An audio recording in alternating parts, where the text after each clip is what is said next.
تہجد کی نماز کے تعلق سے کچھ باتیں سیکھتے ہیں تاکہ انشاءاللہ عزیز اپنی زندگیوں میں یہ عمل کو ہم داخل کرنے کی کوشش کریں. یاد رکھیے تاکہ رات میں جب لوگ سو جاتے ہیں، لوگوں کے رشتے رب سے ٹوٹ جاتے ہیں، عام طور سے ذکر اذکار لوگ چھوڑ دیتے ہیں، یا پھر لوگ لہو اور لائب جس کو یا لغویات میں رات میں جس کو کہیں گے فالتو وقت گنوا کی باتیں کرتے ہیں، یا رات میں لوگ جو برائی کی طرف مائل ہو جاتے ہیں، زنا، چوری، برائی ہے نا، اندھیرے میں ہے نا، اس طرح کے اعمال کرنے لگتے ہیں. تو اس وقت ایک بندہ مومن اٹھتا ہے، بستر سے اپنے آپ کو الگ کرتا ہے، ٹھیک ہے، بستر کے نرم پہلو کو چھوڑتا ہے اور اٹھ کر مشقت برداشت کرتا ہے. کبھی سردی کی مشقت برداشت کرتا ہے، کبھی گرمی کی مشقت برداشت کرتا ہے، کبھی پانی کے ٹھنڈے اور گرم ہونے کی مشقت کو برداشت کرتا ہے، کبھی جو ہے موسم کی وجہ سے کرتا ہے، کبھی صحت کے اعتبار سے کرتا ہے، لیکن وہ اپنے آپ کو منا لیتا ہے، اپنے آپ کو راضی کرنے کے لیے اٹھ جاتا ہے اور اٹھ کر وضو کرتا ہے. وضو کر کے اچھے سے وضو کرنے کے بعد احسن طریقے سے یاد رکھیے وہ نماز کے لیے کھڑا ہوتا ہے اور اپنے رب سے رشتہ قائم کرتا ہے،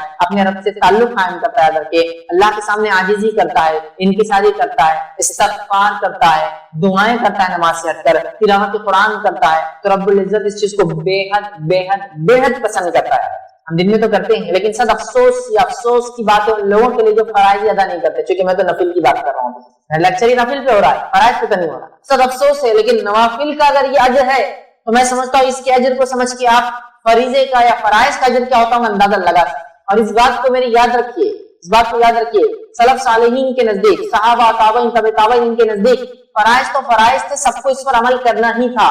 اس میں کوئی خصوصیت نہیں تھی کہ انسان فرض کر رہا 5 وقت نماز.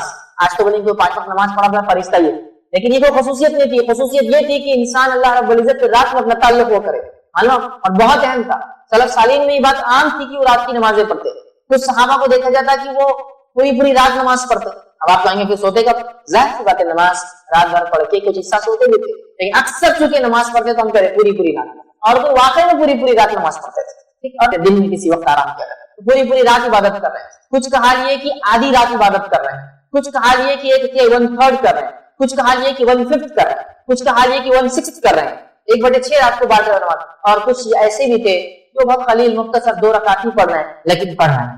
یہ ان کا معاملہ تھا اور یہ ان کے تقوی کی علامت کی عادت. ورنہ نماز فرائض ادا کرنا یہ تو سب کا کام، سبھی کرتے تھے زمانے. یہ ان کی خصوصیت، رات میں اٹھنا یہ اللہ کے عاجز بندوں کا شیوا ہے. جو اللہ رب العزت کے عاجز بندے ہوتے ہیں، انکساری اختیار کرنے والے بندے ہوتے ہیں، یہ ان کا شیوا، ان کا طریقہ ہے کہ وہ رات کی نمازوں کو پڑھتے ہیں. تو تہجد کا ہم کوشش کریں، تہجد، قیام اللیل، تراویح، صلاۃ اللیل، رات کی نماز، اس کا ہم خاص اہتمام کرے. صحیح مسلم کی روایت ہے، نبی اکرم صلی اللہ علیہ وسلم فرماتے اور کہتے ہیں فرض نماز کے بعد افضل ترین نماز صلاۃ اللیل یعنی تہجد ہے.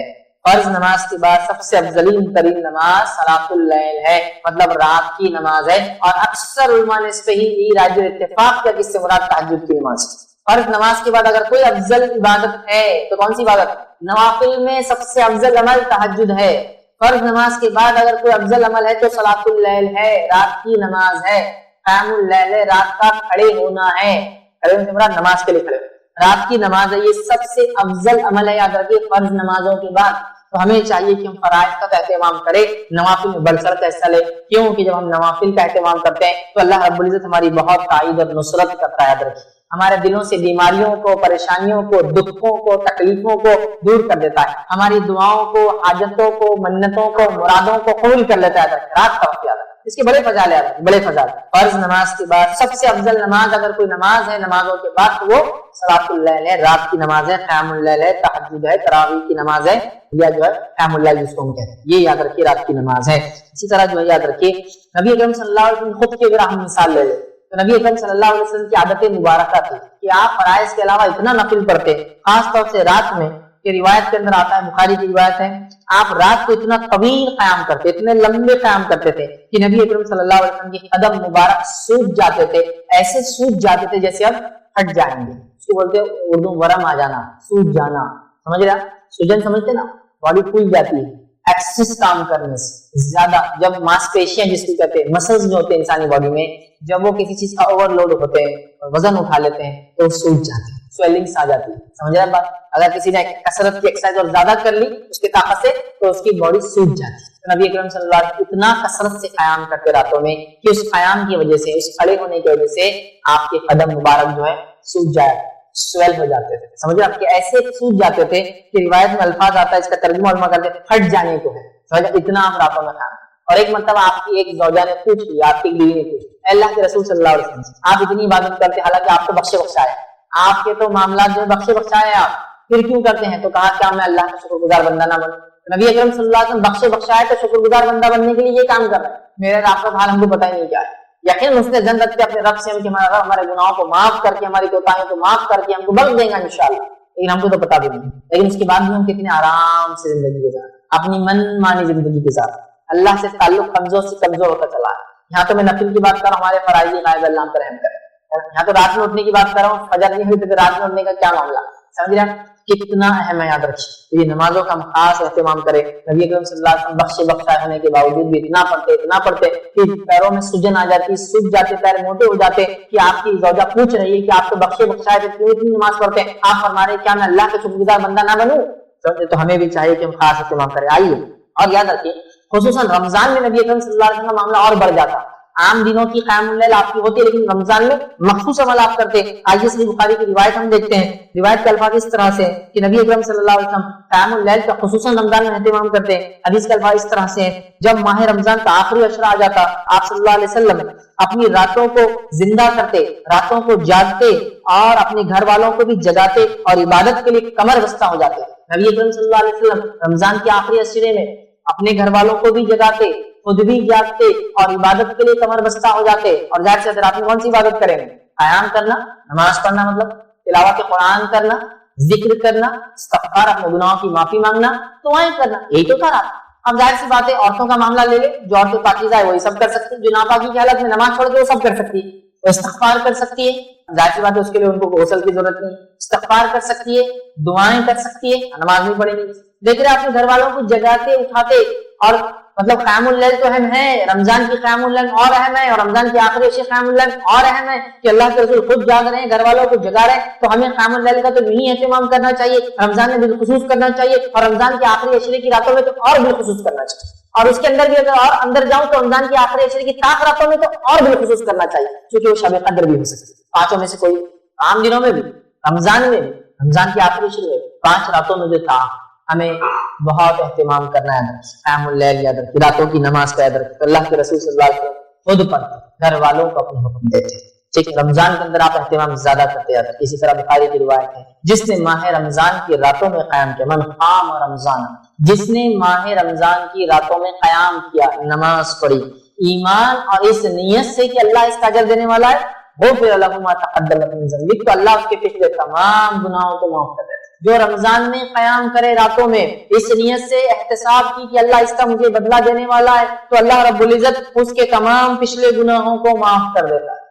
ایک روایت میں ونصام رمضان, رمضان میں روزے رکھے ایمان اور احتساب کی نیت سے, اس نیت سے کہ اللہ اس کا اجر دے گا, اس کے پچھلے گناہ معاف ہو جاتے ہیں. یہاں کا من قام رمضان, جو رمضان کے اندر قیام کرے, اور قیام کے ساتھ کیا کرے, اس نیت سے قیام کرے کہ اخلاص کے ساتھ, کسی کو دکھانے کی نیت سے نہیں, شور غل کے لیے نہیں کہ اب پورے لوگ نماز پڑھے تو میرے کو بھی جانا پڑے گا, لوگ پوچھیں گے مسجد میں تم رات میں دکھنے رمضان, نہیں, احتساب کہ اللہ مجھے اجر دے. پھر جماعت سے ہو جائے تو افضل, نہ بھی ہوتے انفرادی پر, اور اس کے پچھلے گناہ معاف ہو جاتے ہیں. آئیے صحیح بخاری کی ایک اور روایت, نبی اکرم صلی اللہ علیہ وسلم نے فرمایا ہمارا رب ہر رات کے آخری تہائی حصے میں, ایوری نائٹ, رمضان خاص نہیں ہے, رمضان کے بارے میں 2 روایت ہوگی, ایک آپ کو جاگتے آخری عشرے میں جگاتے گھر والوں کو, اور دوسری یہ قیام کرنا. اب دوسری روایت اس میں عام بات کیا حدیث سنو بس, ہمارا رب ہر رات کے آخری تہائی حصے میں آسمانی دنیا پر نزول فرماتا ہے اور کہتا ہے کون ہے جو مجھے پکارے اور میں اس کی دعا قبول کروں, انا الملک, کون ہے جو پکارے اور میں اس کی دعاؤں کو قبول کروں. اور اس کے بعد اللہ رب العزت فرماتا ہے کون ہے جو مجھ سے کچھ مانگے اور میں اسے عطا کروں, کون ہے جو دعا مانگے اور میں قبول کروں, کون ہے جو مجھ سے مانگے اور میں اس کو عطا کروں جو وہ چاہتا ہے. ٹھیک ہے, اس کے بعد اللہ فرماتا ہے کون ہے جو مجھ سے مغفرت طلب کرے اور میں اسے بخش دوں. اور یہ معاملہ ہر رات مصیبتوں میں پریشان لوگ, دکھوں سے پریشان لوگ, بیماریوں سے پریشان لوگ, دعاؤں کے تعلق سے کہ ہماری دعائیں اللہ سے ہم کو قبول کروانا ہے, اپنی منتیں, مرادیں, حاجتیں پوری کروانا ہے, تو در در جانے کی اور بھٹکنے کی ضرورت نہیں ہے. یہ وہ وقت ہے, یہ وہ ٹائم ہے, یہ وہ سمے ہے جس گھڑی اور سمے میں اگر اٹھ جاؤں گے تو اللہ رب العزت ندا اور آواز لگائی جاتی ہے کوئی مانگنے والا, میں دینے بیٹھا ہوں, ہے کوئی مجھ سے مانگنے والا، میں دعائیں قبول کرنے بیٹھا ہوں، ہے کوئی کچھ مانگنے والا، میں اس کو عطا کرنے بیٹھا ہوں. اور اللہ فرماتا ہے کوئی مغفرت طلب کرنے والا، چلو دنیا میں کچھ نہیں آخرت کا تو میں وہ بھی دینے بیٹھا. اور یہ سلسلہ ہر رات کے تیسرے پہر آخری پہر ہوتا ہے. اور یہ کب ہوتا ہے معلوم آپ کو؟ اس کو بولتے ہیں سحر کا وقت. اگر آپ کو کچھ نہیں سمجھتا تو سحر کا وقت مطلب سحر کے خاتمے سے پہلے کا وقت. رمضان کے اندر نا سحر کا خاتمہ اتنے بجے، اس سے پہلے کا وقت یہ رات کا تیسرا حصہ ہوتا ہے. عام طور سے اس وقت میں سحر کرتے ہیں، اس لیے میں سحر کا وقت ورنہ رات کا تیسرا پہر مطلب فجر سے پہلے کا ٹائم، فجر ہونے سے پہلے کا ٹائم. سمجھا؟ تو اس وقت اللہ تعالیٰ آواز لگاتا ہے کوئی ہے دعا مانگنے والا، میں دعا قبول کرنے بیٹھا ہوں. کوئی ہے چیز جو مانگنا چاہتا ہے، میں اس کو عطا کرنے بیٹھا ہوں. کوئی ہے مغفرت طلب کرنے والا، میں اس کی مغفرت کرنے کے لیے تیار. اور یہ سلسلہ ہر رات ہوتا ہے. یہ رمضان کے لیے خاص. رمضان میں تو اس کا معاملہ فضیلت اور بڑھ جائیں گے، اور رمضان کے آخری عشرے میں اور بڑھ جائیں گے، اور رمضان کی آخر راتوں میں تو سبحان اللہ، کیونکہ ویسے وہ گھڑیاں وہ راتیں مبارک، اور پھر اس میں یہ آخری پہر تیسرا پہر، اوہو سمجھ رہے ہیں. اور سلف صالحین نے ان سب کو انکیش کر لیا. وہ ایسی جگہ پہ انویسٹ کرنے کی عادی تھے جہاں ان کو ریٹرنز کی بالکل پوری امید اور بہت زیادہ ریٹرنز کی امید، اور وہ کرتے تھے زیادہ. یہ صحابہ ہوتا ہے نا چتر چالا، کیا کر رہا ہے چتر چالا کی اس کی کمائی آ رہی ہے تو کمائی کو نہیں خرچ کرتا ہے، کمائی کو کہیں اور انویسٹ کر کے انویسٹمنٹ کے ریٹرن سے خرچ کرتا ہے. آپ بولتے دیکھو کمائی لیتا ہے، کمائی کو انویسٹ کرتا ہے، وہ الگ اس کا جمع ہو رہا، پھر اس سے ریٹرن سے وہ کرتا ہے. اس آدمی کو چتر بولتے ہیں. ٹھیک ہے جو کما کے خرچ کر رہا ہے وہ بھی ٹھیک ہے، لیکن ایک آدمی کماتا ہے، کمانے کا آدھا حصہ انویسٹ کرتا ہے، انویسٹمنٹ کا ریٹرن بھی کمائی واپس کرتا ہے. وہ کیا کر رہا ہے؟ ایک طرح سے ایسٹس ڈیولپ کر رہا ہے. آپ بولتے بڑا چتر چالاک ہے یار، کیا دنیا بنا لیا، انکم آتی تھی میں نے پورا خرچ کر دیا. اس نے انویسٹ کیا کہیں تو بھی، کام کے علاوہ بزنس بھی کرتا تھا، بزنس کا بھی ریٹرن آج دیکھو ریٹائرمنٹ کے بعد بھی وظیفہ بھی چالو ہے، یہ بھی ہے، بچے بھی کھلا ہوتا ہے. چتر چالاک ہوشیار. تو صحابہ ایسی چتر چالاک ہوشیار تھے آخرت کے معاملے میں. سلف صالحین کا طرز یہی تھا کہ بہت چتر چالاک تھے، اپنے انویسٹمنٹ بہت دیکھ بھال کی انہیں آخرت کے طور بہت زیادہ اہتمام کرتے تھے، بہت زیادہ. اسی کو امتحان یاد رکھیے. اس کے فائدے دیکھیے. سب سے افضل نماز نبی اکرم صلی اللہ علیہ وسلم رمضان میں خاص اہتمام کرتے، رمضان میں گھر والوں کو اٹھا کے اس کو پڑھاتے. اس کے بعد جو ہے یہ وہ وقت ہے آخری پہر. ویسے تو عشاء کے بعد سے شروع ہوتا ہے، سب سے افضل ترین وقت اس کا تیسرا پہر ہے. تو اللہ تعالیٰ آواز لگاتا ہے ہائی کے معنی. آئیے جامع ترمذی کی روایت نبی اکرم صلی اللہ علیہ وسلم فرماتا اللہ اپنے بندے کے قریب ترین اس وقت ہوتا ہے، اللہ اپنے بندے کے قریب ترین اس وقت ہوتا ہے جب رات کا آخری پہر ہوتا ہے. اللہ بندے کے سب سے قریب کب ہوتا ہے؟ جب رات کا آخری پہر ہوتا ہے. اگر اس وقت اللہ کا ذکر کرنے والوں میں تم ہو سکتے ہو تو شامل ہو جاؤ. آپ صلی اللہ علیہ وسلم مشورہ کریں، اگر اس وقت اللہ کے ذکر کرنے والوں میں تم شامل ہو سکتے ہو تو ہو جاؤ. اللہ سب سے قریب ترین انسان رات کے آخری حصے میں ہوتا ہے، اور آپ کو معلوم اللہ سب سے قریب ترین بندہ سجدے کی حالت میں ہوتا ہے. تو اگر دونوں روایتوں کو ملا لے تو اللہ سے سب سے قریب آدمی سجدے کی حالت میں ہوتا ہے، اور اگر رات کے آخری پہر کا وہ سجدہ ہو تو اور قریب ہو جائیں گے.